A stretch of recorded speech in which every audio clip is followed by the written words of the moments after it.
5 মাস পরেই বিশ্বকাপে ভারত পাক ম্যাচ। সেই মাঠেই এখন চড়ছে গরু, ভ্রুক্ষেপ নেই আইসিসির। শুক্রবার আন্তর্জাতিক ক্রিকেট কাউন্সিল 2024 সালের টি-20 বিশ্বকাপের সূচি ঘোষণা করেছে। বহুদেশীয় এই টুর্নামেন্টে আমেরিকা যুক্তরাষ্ট্র এবং ওয়েস্ট ইন্ডিজ সহ আয়োজক। মোট 20টি দল টুর্নামেন্টে অংশ নেবে। পাশাপাশি মার্কিন যুক্তরাষ্ট্র প্রথমবার আইসিসির কোনো বড় টুর্নামেন্টের আয়োজন করবে। মোট 16টি ম্যাচ হবে, যার মধ্যে 8টি ম্যাচ নিউ ইয়র্কে মডুলার ব্যবস্থায় হবে।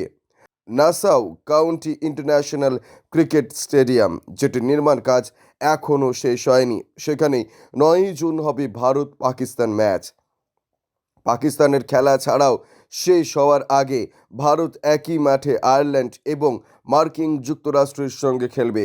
ফ্লোরিডার গ্রুপ পর্বের ম্যাচ খেলবে কানাডার বিরুদ্ধে। নিউ ইয়র্কের উপকণ্ঠে একটি মডুলার ব্যবস্থা করতেই 30 মিলিয়নের বেশি মার্কিন ডলার ব্যয় হচ্ছে। এই অস্থায়ী কাঠামো 1 সপ্তাহ পরে ভেঙে দেওয়া হবে। স্থায়ী কাঠামো তৈরির জন্য বিপুল আর্থিক খরচ, সেই রাস্তায় হাঁটছেন না আয়োজকেরা। ভেন্যু হিসেবে মার্কিন যুক্তরাষ্ট্রকে বেছে নেওয়ার কারণ, আইসিসি ক্রিকেটকে বিভিন্ন দেশে প্রসারিত করতে চায়। সেক্ষেত্রে মার্কিন যুক্তরাষ্ট্র দীর্ঘদিন ধরেই আইসিসির পাখির চোখ। যদিও প্রাথমিকভাবে জানা গিয়েছে, ম্যাচের যে সময় বাছা হয়েছে তাতে স্থানীয় দর্শক পাওয়া মুশকিল। প্রতিটি স্টেডিয়ামে দর্শক আসন হবে 30,000, আর সেখানকার ম্যাচগুলো হবে ভারতীয় প্রাইম টাইমে। সেক্ষেত্রে দেশের বাইরের সমর্থকেরা দর্শক আসন ভরাবে বলে মনে করছে আয়োজকেরা।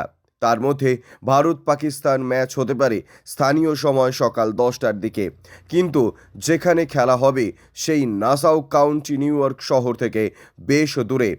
সেখানে যাওয়ার দ্রুততম উপায় হলো নিজস্ব যানবাহন, আর ট্রেন এবং বাস মিলিয়ে গেলে মোট সময় লাগবে প্রায় 1 থেকে 2 ঘন্টা।